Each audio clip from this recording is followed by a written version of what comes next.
pagi anak-anak, gimana kabarnya hari ini? Bapak harap dalam kondisi yang sehat. Salam sehat untuk kita, salam olahraga. Berjumpa lagi dengan Bapak Pak Roni Siombing atau Pak Jos. Hari ini kita akan membahas materi yang baru di PJOK, yaitu materi yang akan kita bahas adalah lanjutan materi-materi yang sudah pernah Bapak sampaikan. Oke, tidak usah berlama-lama, kita langsung masuk ke materi renang. Oke, jadi di mana tujuan pembelajaran ini kalian mampu memahami satu gaya renang, bagaimana cara melakukannya dan bagaimana koordinasi gerakan yang bagus. Nah, namun sebelum kita masuk ke gaya-gaya, kita akan bahas dulu tentang renang ini. Oke, kita mulai dari sejarah. Sejarah renang ini mulai dari zaman batu. Mulai zaman batu di mana ada namanya gua perenang. Di situ terdapat seperti gambar-gambar orang melakukan gerakan renang. Dari situlah asal muasal bahwasanya renang ini ada. Lalu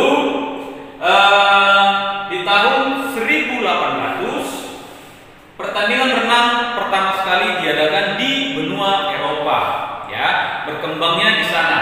Lalu di tahun 1873 yaitu si John Arthur memunculkan suatu gaya rangkak depan. Itu adalah gaya yang muncul yang dilakukan oleh si John Arthur.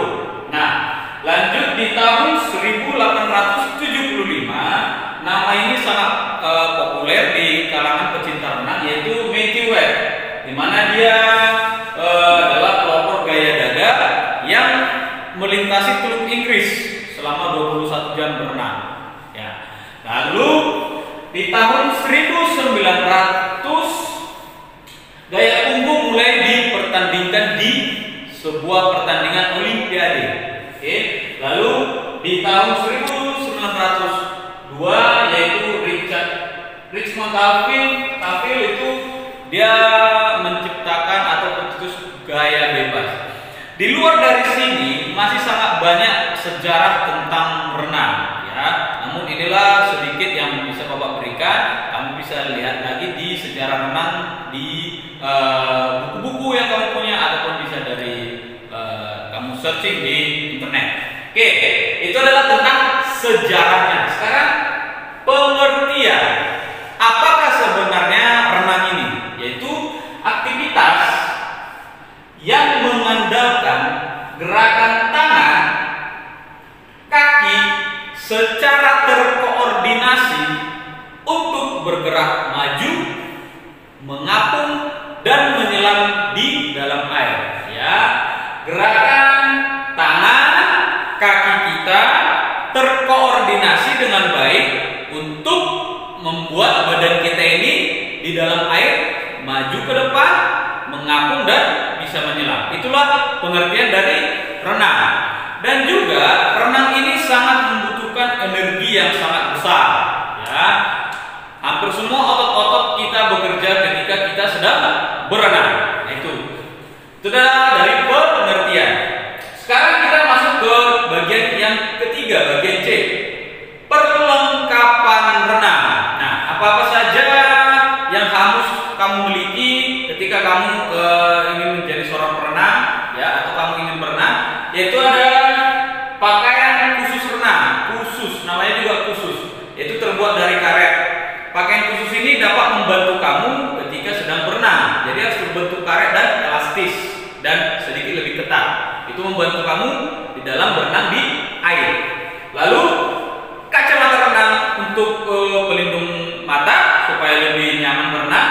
Lalu penutup kepala dan penutup hidung, lalu penutup telinga, ya. Nah, ada juga Bapak tunjukkan gambarnya di sini. Oke, kamu bisa lihat gambarnya. Ya. Kita lanjut ke lintasan atau arena renang, di mana kolam renang itu memiliki ukuran panjang 50 dan lebar 50. Oke, seperti yang sudah gambar Bapak tunjukkan ini. Oke.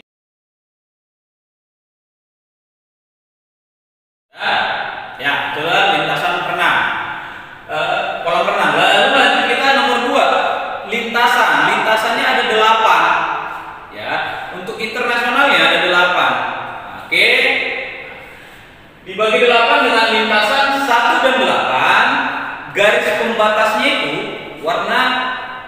hijau. Itu biasanya satu di sini, satu jadi di ujung. Oke, gambar juga sudah bisa kamu lihat ya.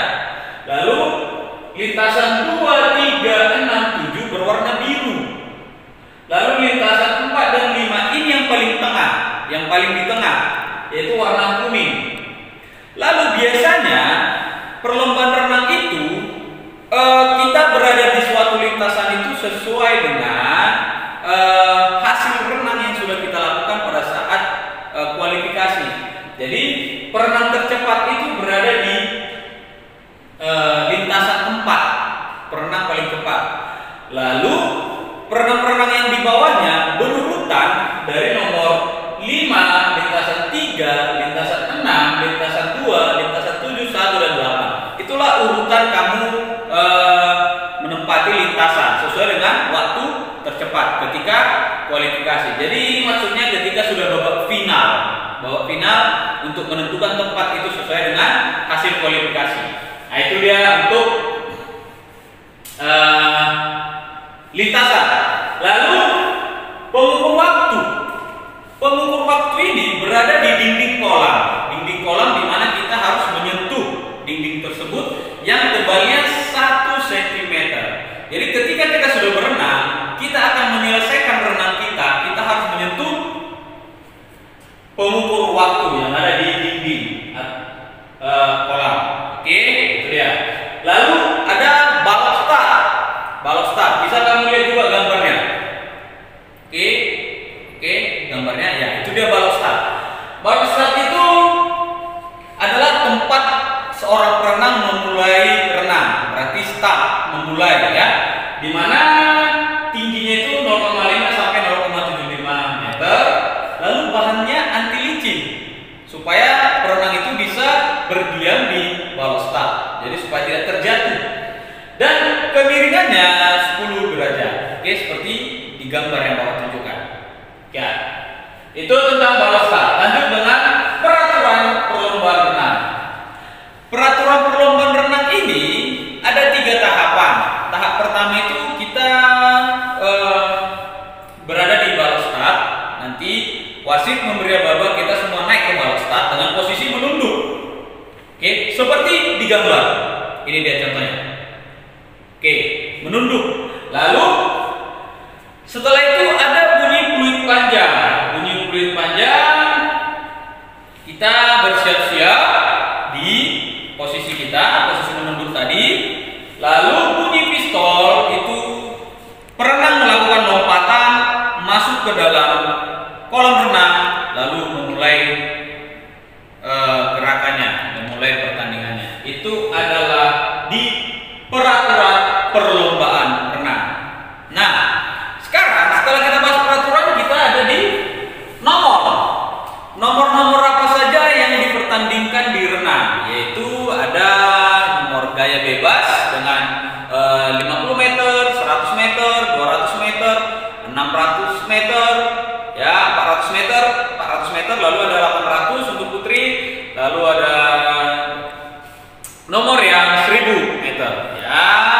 Lalu ada lari untuk gaya bebas estafet, yaitu artinya bergantian 4 kali 100 meter atau 4 kali 200 meter. Lalu juga ada gaya dada 100 meter, 200, gaya kupu-kupu, gaya punggung sama 100 dan 200. Lalu ada gaya ganti perorangan ya, 200, 400, dan juga gaya ganti estafet. Lalu ada maraton 10 km. Lebih tepatnya ini ada tabelnya, Bapak berikan. Oke, bisa kamu lihat tabelnya?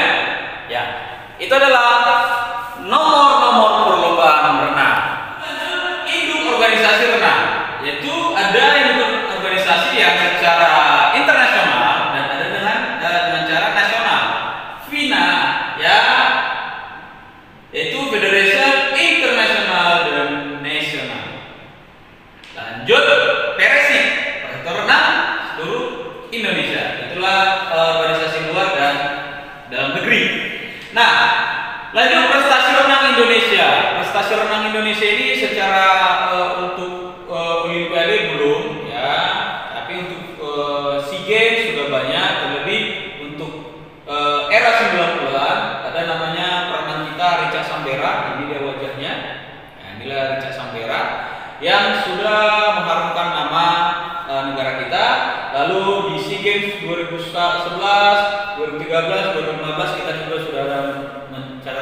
prestasi yang mendapat medali emas, perak, dan perunggu. Oke, itu untuk prestasi renang. Sekarang kita lanjut ke manfaat berenang. Emang renang ini bagus untuk tubuh kita, ya jelas sangat bagus. Manfaatnya sangat banyak. Yang pertama, membentuk otot, ya otot kita menjadi terbentuk lebih elastis, lebih bagus. Lalu meningkatkan kemampuan fungsi jantung dan paru-paru organ dalam. Karena dengan kita berenang, jantung dan paru-paru kita, karena tadi Bapak bilang membutuhkan energi yang banyak, jadi jantung dan paru-paru kita terlatih semakin meningkat, ya. Lalu menambah tinggi badan, ya sangat jelas ya, menambah tinggi badan. Melatih pernapasan, ya karena napas itu sangat penting di dalam berenang. Oke, karena kepala kita kadang masuk air lalu keluar mengambil pernapasan. Jadi melatih pernapasan sangat bagus berenang. Membakar kalori lebih banyak, ya karena kita tadi membutuhkan otot-otot atau kontraksi otot kita sangat besar di dalam berenang ini. Jadi kalori yang terbakar pun lebih banyak. Self safety artinya ketika kita berada di sebuah danau ataupun sungai, ketika kita sudah memiliki kemampuan berenang yang bagus, kita dapat menyelamatkan diri kita atau membuat diri kita sendiri aman, tidak tenggelam, itu maksudnya. Lalu menghilangkan stres, ya. Jadi dengan kita berenang, mungkin banyak beban pikiran, dengan kita berenang kita bisa lebih menenangkan diri, itu menghilangkan stres.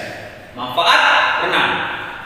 Nah, gaya-gaya dalam renang. Gaya-gaya dalam renang itu ada 4, yaitu gaya dada, gaya bebas, gaya punggung, gaya kupu-kupu. Nah, setelah ini kita akan membahas satu persatu gaya-gaya di dalam renang, dan juga akan Bapak berikan video tentang cara melakukan keempat gaya ini. Oke, jadi untuk pengertian renang secara dalam tadi sudah sangat banyak. Oke, kita akan berlanjut ke pembahasan gaya renang satu persatu. Oke anak-anak, jadi demikian materi kita tentang renang, ya. Kita akan bahas materi-materinya tentang gaya dada, gaya bebas, dan gaya punggung tersebut. Nah, jadi kita akan akhiri, jangan lupa selalu menjaga kesehatan, selalu memakai masker kalau keluar rumah, dan tetap berolahraga supaya imun tubuh tetap kuat. Oke, dan jangan lupa tetap mendukung channel YouTube Bapak ini dengan cara di subscribe. Oke, kita berjumpa lagi anak-anak. Selamat pagi, salam sehat.